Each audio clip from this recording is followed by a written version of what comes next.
안녕하십니까. 암호화폐 정보를 전달해드리는 닥터 비트맨입니다. 평일의 절반, 수요일에 아침이 밝아왔습니다. 어떻게 편안한 밤 잘 보내셨나요? 최근 편안한 밤을 못 보내시는 분들이 많지 않으실까 싶습니다. 이 시장에 지속되는 하락세에 참 답답함이 가중이 되고 있는데 안 그래도 힘든 시장 상황 속 테라의 UST 패깅 이슈가 발생을 하며 크립토 시장에는 그림자가 들이우는 듯 보이고 있습니다. 이러한 상황 속에서도 많은 소식들이 나오고 있는데요. 오늘 하루도 행복한 하루 보내시길 바라면서 내용 바로 시작하도록 하겠습니다. 구독과 좋아요, 알림 설정 부탁드립니다. 현재 가격이 계속해서 하락을 하는 상황 속에 이 투자자분들의 답답함의 목소리가 여기까지 들려오는 것 같습니다. 예, 이러한 시장의 급락이 처음은 아니지만 더욱 조심해야 한다는 것에 의견을 내비치는 인물이 나왔는데요. 과연 어떠한 인물이 무슨 언급을 했을지 같이 한번 보도록 하겠습니다. 스택펀드 COO 비트코인 급락 처음은 아니지만 거시 환경이 예전과는 다르다 헤드라인이 장식이 되어 있습니다. 이번 비트코인 급락이 처음 있는 일은 아니지만 이 거시적인 환경이 예전과는 다르다는 점에서 주목할 만하다고 싱가포르 암호화폐 자산 운용사 스택펀드의 매트딥 COO가 언급을 했다고 합니다. 그는 로이터 통신에 인플레이션 우려 및 금리 인상 가능성을 감안할 때 약세가 지속될 수 있다고 전망을 하였는데 암호화폐 대출 프로젝트 올일러 CEO 브랜든 닐의 경우는 우리는 아직 경기 침체 시기에 암호화폐 시장을 경험한 적이 없다며 어떠한 일이 일어날지 아무도 예상할 수 없다 언급을 했다고 합니다. 비트코인보다 알트코인의 변동성이 확대될 것이라는 전망도 제기가 되었지만 비트코인 IRA의 공동 설립자 크리스 클라인의 경우는 과거에도 그랬듯이 일부 알트코인의 리스크가 훨씬 더 크며 대규모 매도 발생할 수도 있다라고 내다보았다고 하네요. 지난 2018년 암호화폐 시장의 가장 긴 이제 베어장으로 불리우던 당시 금리 인상 이슈가 있었지만 지금과 같이 50bp, 75bp가 논의되던 시절은 아니었던 것이 사실입니다. 그때 당시에는 전쟁도 없었고 인플레이션도 이만큼 심하지 않았으며 중국의 코로나 봉쇄처럼 공급망의 차질이 생기는 일도 없었죠. 하지만 이러한 거시적인 환경 속에 다가오는 인플레이션이 그리고 지정학적 위기들이 오히려 암호화폐 시장에 반사 이익을 가져다 줄 것으로 보고 있습니다.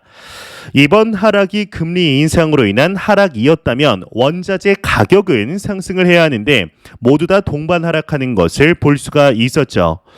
현재 어떠한 짓을 해도 얼마 전 에이다의 창업자인 이 찰스 호스킨스의 경우는 에이다가 만약 암을 치료한다고 해도 지금의 장 상황 속에서는 상승하기 힘들 것이라며 지금의 어려운 시장 상황을 빗대어 표현한 적이 있었는데 이 시간이 갈수록 암호화폐 시장은 글로벌적으로 빛을 발하고 있는 중인 것을 확인할 수가 있습니다.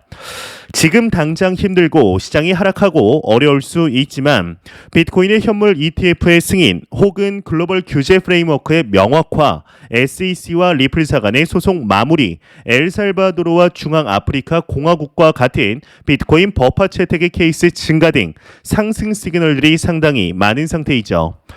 이런 소식과 더불어서 현재 지속되는 하락장 속에 바이낸스의 CEO CG의 경우는 투자자들에게 하나의 조언을 했다고 하는데 이 지금의 하락의 패닉을 느낀 투자자들에게 조언을 했다고 합니다.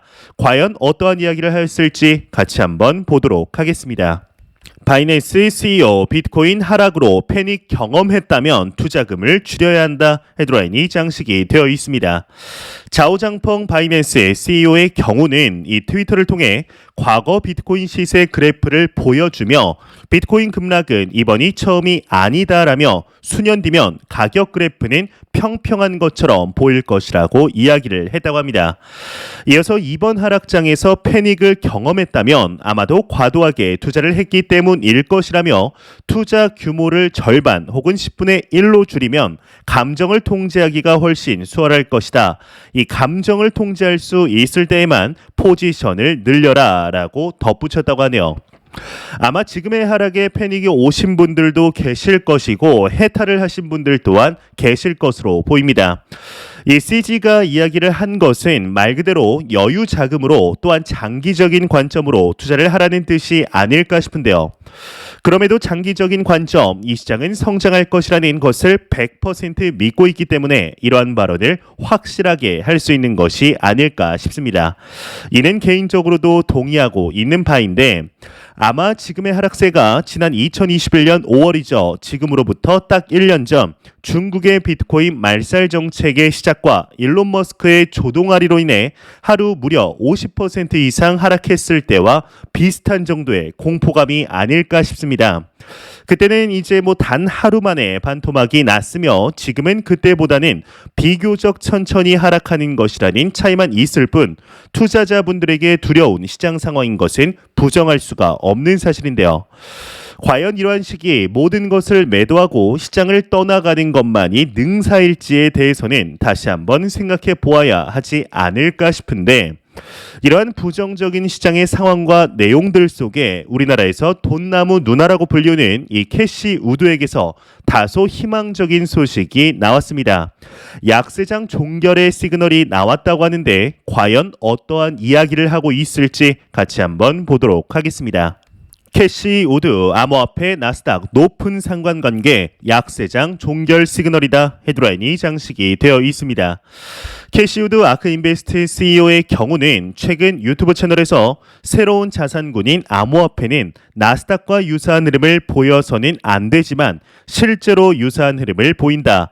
지금은 상관관계가 높다. 이처럼 약세장일 때 모든 자산이 비슷한 흐름을 보인다면 이는 곧 약세장이 끝날 것이라는 신호라고 말을 했다고 합니다. 일단 여기서 암호화폐와 나스닥이 유사한 흐름을 보이면 안 된다라는 것이 무엇을 뜻하는 것일까요? 이 비슷한 흐름을 볼 수도 있지 않을까요? 현재 글로벌적으로 크립토 마켓이 성장 가속을 할 수 있는 이유에는 2100만 개라는 비트코인의 수량이 정해진 이 디플레이션 성격의 자산, 즉 디지털금, 안전 자산으로서의 성격이 강하기 때문에 기존의 위험 자산들과는 다른 움직임을 보여줘야 한다라는 뜻에서 이야기를 한 것이 아닐까 싶습니다. 이 상관관계가 높아진 데에는 기관 투자자들의 자금이 이전보다 많은 부분을 차지하여 유사한 움직임이 나오고 있는 것으로 보이고 있는데 조금 더 내용을 보자면 이 블록체인 기술에 대해서도 장기적 성장을 낙관했다고 합니다. 그녀는 45년간 사업을 해왔지만 지금과 같은 좋은 기회를 본 적이 없다. 블록체인을 비롯한 파괴적 혁신 시장은 현재 약 10조 달러 규모이나 2030년 210조 달러에 이를 것이라고 전망을 했다고 합니다. 그만큼 현재 암호화폐 시장을 시작으로 파생되어갈 규모 확장의 속도가 가파르게 진행이 될 것이다. 이 시장이 초기 시장이다라는 것을 명확화한 것이 아닐까 싶은데요.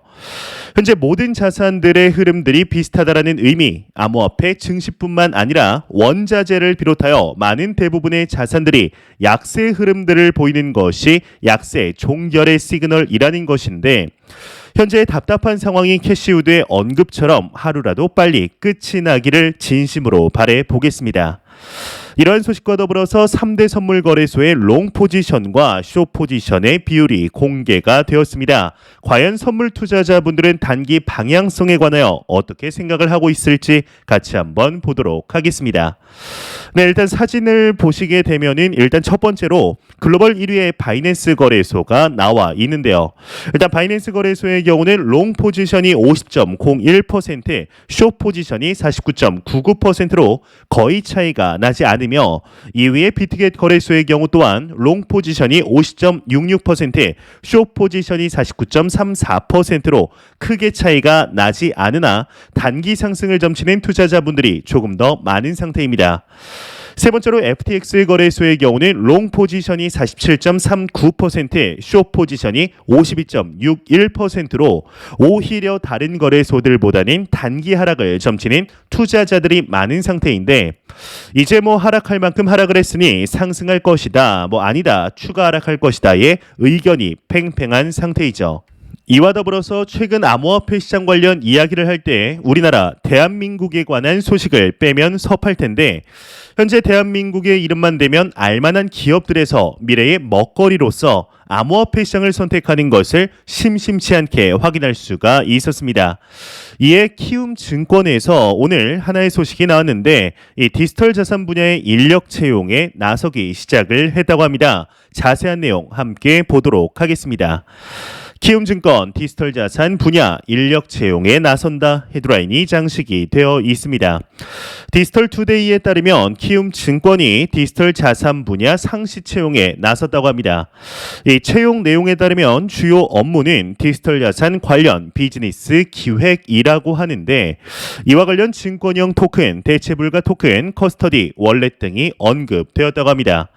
키움증권 관계자는 최근 블록체인 기반으로 된 STO나 NFT 등이 미래 먹거리로 관심도가 올라가고 있는데 이에 대한 대응 차원으로 채용을 진행 중이라고 설명을 했다고 합니다.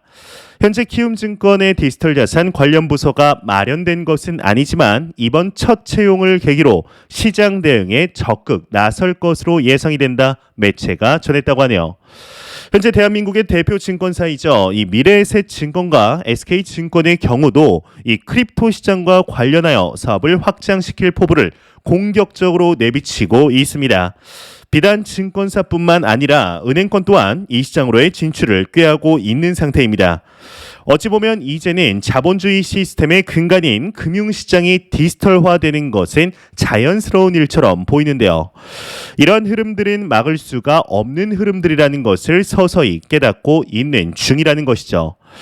이러한 흐름들이 서서히 이 시장의 규제 관련하여 움직임들 또한 커질 것으로 보이고 있는데 과연 앞으로 어떠한 모습들이 보이게 될 것인지 충분히 지켜볼 만하지 않을까 하는 생각이 드네요. 안 보고 가면 섭섭하겠죠. 마지막 크립토 공포 탐욕지수입니다. 계속되는 하락의 영향일까요? 전날 대비 1포인트 하락한 10포인트를 기록하며 여전히 극단적인 공포 단계를 유지하고 있습니다. 이 지수는 0이면 공포, 100이면 낙관을 의미하게 되죠. 현재 시간이 갈수록 답답함이 참 가중되는 것을 확인할 수가 있습니다. 이 6주 연속의 하락이라는 것이 투자자분들을 지치게 만들고 있는데 FOMC 이후 상승했던 증시와 암호화폐 시장은 이튿날부터 곤두박질 치기를 시작을 하였죠. 연준 의장 이 제롬 파월의 말은 바뀐 것이 전혀 없는데 시장은 완전히 다르게 받아들이고 있는 상황인데요. 이런 일은 사실 과거에도 있어 왔습니다. 이 단타를 노리며 파월의 발언이 나올 때마다 새벽에 주식이나 코인을 매도하는 사람들도 있죠. 이러한 트레이딩의 경우는 상당히 위험한 것이 사실인데요. 어떠한 이벤트이든 주요 인사들의 발언이든 나오고 나서 그것을 시장이 받아들이는 데까지는 시간 차이가 생기기 마련입니다. 그렇기 때문에 장기적인 관점에서의 투자가 중요하게 되는데요. 이 단기적인 해석과 예측은 사람의 힘으로는 분명한 한계가 생기게 되어 있습니다. 이 단기적인 미래를 알고 있다고 말하는 사람이 있다면 이미 세상에서 가장 큰 불을 거머쥐게 되었겠죠. 하락 또한 마찬가지라고 생각합니다. 이 증시나 암호화폐 시장이 하락할 때는 대응을 한다는 명분하에 매도를 하는 것이 오히려 상황을 더욱 악화시킬 가능성이 상당히 높습니다. 이 주식을 투자하는 투자자들은 손절 라인을 정해두며 매도를 빨리 치든 아니면 아예 존버를 외치며 강제 장기 투자자가 되기도 하는데 이 암호화폐 시장 크립토 마켓은 조금 성격이 다르다고 생각을 합니다. 이 암호화폐 시장의 변동성을 처음 보통 알고 들어오는 경우가 많으며 적어도 2배 이상의 수익은 기대하고 들어오는 투자자분들이 대부분이죠. 나는 그럴 생각이 없었지만 강제로 코인에 물려서 존버를 외치고 있는 투자자분들이라면 이 사실을 잘 알고 계셔야 한다고 생각합니다. 일단 첫 번째로는 유행 따라 투자한 코인은 너무 위험하다는 것입니다. 디파이 섹터의 코인이나 메타버스 코인, NFT 관련 코인 등 유행에 따라 반짝 상승한 코인에 뒤따라 올라타서 가격 하락 후 홀딩을 하는 것은 상당히 위험하다고 생각을 하는데요. 그렇기 때문에 장기적인 시각으로 이 시장에 투자를 하시는 분들, 암호화폐 시장에 3년, 4년 이상 투자를 하시는 분들은 자연스럽게 비트코인과 이더리움이 포트폴리오에 들어가게 되어 있습니다. 예전에 제가 하나의 기사를 좀 보았었는데 이 대한민국의 96%의 투자자분들은 비트코인을 들고 있지 않다. 대부분 알트코인을 들고 있다라는 기사를 보았습니다. 이미 비트코인의 가격은 너무 높아 보이고 성장성이 없어 보이니 이 짧은 시간 안에 크게 오를 것 같은 이제 알트코인에 투자를 한다는 것이죠. 하지만 하나 명확한 것은 이 비트코인과 이더리움의 경우는 절대로 사라지지 않으며 꾸준히 우상향하기 때문에 본인의 포트폴리오의 30% 이상의 비중은 차지해야 한다고 생각을 합니다. 이 리스크 관리적인 측면에서 또한 말이죠. 추가적으로 이러한 하락장 속에서도 기계적으로 나는 감정이 없다라는 생각으로 꾸준히 투자를 진행해야 한다는 것입니다. 이와 동시에 내가 투자한 코인, 자산들이 어떻게 진행이 되고 있는지, 즉 펀더멘탈을 계속해서 확인해야 한다는 것이죠. 이렇게 말씀드리면 일각에서 이제 일부 투자자분들은 아니 지금 내가 죽겠는데 무슨 더 투자를 하라는 것이냐라고 말씀하실 수 있습니다. 하지만 역사를 돌이켜 보았을 때 이 모두가 공포에 떠는 시점이 모두가 끝났다고 하는 시점이 곧 최고의 매수 기회였음을 우리는 잊지 않아야 합니다. 대부분의 투자자분들은 가격이 막 상승할 때 매수를 하며 가격이 막 하락하고 있을 때 매도를 하게 됩니다. 그렇게 투자에 대한 불신이 생기며 투자는 하면 안 되는 위험한 것이라는 인식이 생기게 되는 것이죠. 우리는 이러한 것과 반대로 가야 합니다. 암호화폐 시장을 싫어하지만 투자에 있어서 현인이라고 불리는 이 워렌 버핏 또한 가장 큰 수익률을 냈을 때가 바로 오일 쇼크가 있었을 때임을 이야기하고 있습니다. 대중들이 공포를 느낄 때가 본인은 가슴이 두근거린다는 말을 한 적이 있었는데요. 앞으로 그리 머지않은 미래 우리는 지금의 하락을 보며 무엇이라고 이야기를 하고 있을까요? 코인에 투자하고 있는 자신을 후회하고 있을지, 코인에 투자를 하지 않은 자신을 돌아보며 후회하고 있을지 충분히 고민해 보아야 할 때가 아닐까 싶습니다. 매 영상 반복해서 말씀드리지만 절대로 단기적인 시각으로 투자하지 마시며 장기적인 시각으로 또한 오랫동안 함께 할 수 있는 여유 자금을 통하여 투자를 진행하시길 진심으로 바라 보겠습니다. 제가 준비해온 소식은 여기까지입니다. 영상이 도움이 되셨다면 구독과 좋아요 그리고 광고 한 편만 처음부터 끝까지 시청 부탁드립니다. 이 채널은 오직 광고 수익으로 운영이 되게 됩니다. 항상 영상 시청해 주시는 시청자분들, 구독자분들 너무나 감사드립니다. 오늘 남은 시간도 잘 마무리하시길 바라면서 저는 더욱 도움이 되는 영상으로 저녁 퇴근 시간 찾아뵙도록 하겠습니다. 지금까지 닥터 비트맨이었습니다. 감사합니다.